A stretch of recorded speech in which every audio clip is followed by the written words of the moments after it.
Good afternoon, dear student. I Renu Kushwaha, faculty of applied science department in SIRTE। जैसा कि हम engineering maths part 1 में आपको बहुत सारे टॉपिक के बारे में पहले भी बता चुके हैं।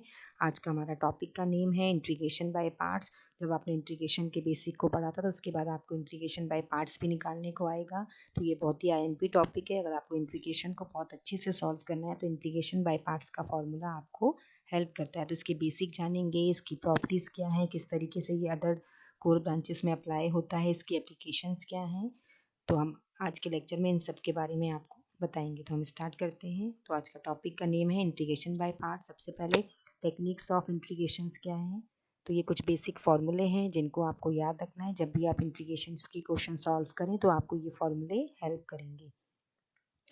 Formula for integration by parts, if u dv is equal to, suppose हमने कोई फंक्शन लिया, first function integration of second minus integration differential of first. इस तरीके से हम इंटीग्रेशन बाय पार्ट्स का फॉर्मूला हमेशा टू फंक्शन के बीच में अप्लाई किया जाता है। तो ये उसकी जनरल इक्वेशंस है। फाइंड x डॉट ई की पावर x, फॉर एग्जांपल। तो हमने x को माना u और dv को माना ex और dx, दोनों के बीच में हमने इंटीग्रेशन बाय पार्ट्स के ऊपर वाले फॉर्मूले को अप्लाई किया। तो u का डिफरेंशियल हो गया du, x का हो गया dx, dv का हो गया v और e की पावर x का डिफरेंशियल हो गया e की पावर x। सो इस तरीके से हम इंटीग्रेशन बाय पार्ट्स लगाएंगे। First function integration of second minus differential of first again integration of second. इस तरीके से हम किसी भी दो फंक्शन के बीच में इंटीग्रेशन बाय पार्ट्स लगा सकते हैं। एक और एग्जांपल दिया, इंटीग्रेशन का साइन है, अंदर फंक्शन है x dot sine x d x. इसमें भी हम सेम यही कॉन्सेप्ट यूज़ करेंगे। तो इस तरीके से हम डिफरेंट फंक्शन के बीच में इंटीग्रेशन बाय पार्ट्स का फॉर्मूला लगा सकते हैं। Formula for integration by part जैसा कि आपको स्क्रीन पर दिख रहा है। सबसे पहले आपको इसमें कुछ चीज़ें ध्यान रखनी है। तो रिमार्क 1 में दिखा है, M is using integration by parts is to obtain a simpler integral than the one we started with. Remark 2, how to choose u and dv to obtain simpler integral. Example, find integration x dx क्या हो जाएगा, इसको भी इसी concept से solve करेंगे। Again next example लिया, integration का साइन फंक्शन है टी स्क्वायर इंटू ई की पावर टी, के बीच में आपको इंटीग्रेशन बाय पार्ट्स लगाना है। फॉर्मूला आपको दिख ही रहा है, इसको अप्लाई करेंगे, इसको भी इसी कॉन्सेप्ट से सॉल्व करेंगे। तो आपका आंसर आ जाएगा इंटीग्रेशन बाय पार्ट्स का।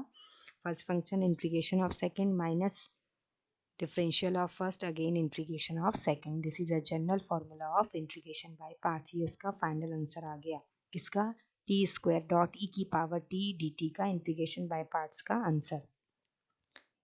ठीक है, ये इस तरीके से कुछ कॉन्सेप्ट हैं कि आपको पता होना चाहिए डिफरेंशिएशन क्या होता है, इंटीग्रेशन क्या होता है ना। तो in some integral we may need to apply integration by parts many times. हाँ, कुछ फंक्शन देखिए, कुछ फंक्शन ऐसे होते हैं जो कभी खत्म, जैसे साइन और कॉस के बीच में बार बार इंटीग्रेशन लगाना पड़ेगा, क्योंकि साइन को इंटीग्रेट करेंगे तो कॉस होगा, अगेन करेंगे तो फिर अगेन वो साइन बन जाएगा।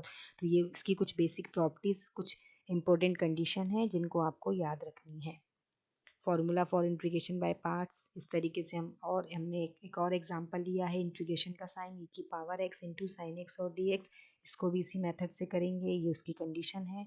Sometimes are repeated for application of integration by parts leaks back of an integral similar to our original one, if so this expression is original integral। ठीक है, इस तरीके से हम बहुत सारे इंटीग्रेशन के क्वेश्चन को वन बाय वन सॉल्व कर सकते हैं। ये कुछ और भी एग्जांपल हैं जिनके सोल्यूशन हैं, जिनको हमने इंटीग्रेशन बाय पार्ट्स से सॉल्व किया है। तो इस तरीके से आप बहुत सारे क्वेश्चन को वन बाय वन सॉल्व कर सकते हैं। बस आपको ये ध्यान रखना है कि इंटीग्रेशन बाय पार्ट्स का फॉर्मूला आपको सही लगाना है, और ये तभी लगाएंगे जब आपको एक से ज़्यादा फंक्शन, मतलब मिनिमम टू फंक्शन के कलेक्शन के बीच में we are using the integration by parts.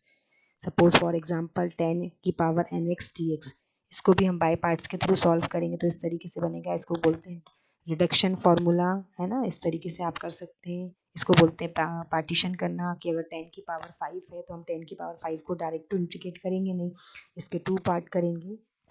तो इस तरीके से हम इसको पार्टीशन में डिवाइड करेंगे। देखिए ये अनदर क्वेश्चन है, इसको भी इस तरीके से हम करेंगे। तो इस तरीके से हम डिफरेंट टाइप के फंक्शन को, चाहे साइन हो, कॉस हो, कॉसिक हो, टेन हो, इन सबको हम इंटीग्रेशन बाय पार्ट्स के अंदर सॉल्व कर सकते हैं।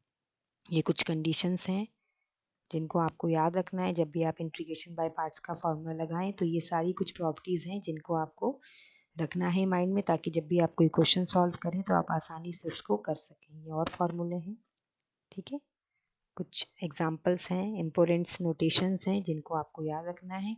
So thank you very much for listening today's lecture. आज के लेक्चर में हमने इंटीग्रेशन बाय पार्ट्स के बारे में जाना, ये किस तरीके से अप्लाई होता है, इसके बेसिक रूल क्या हैं, इसकी बेसिक कंडीशन क्या हैं, और आगे के लेक्चर में हम और इसके बारे में आपको बताएंगे। आज के लिए इतना ही काफ़ी है। Thank you very much for listening today's lecture. Have a nice day, take care, stay at home.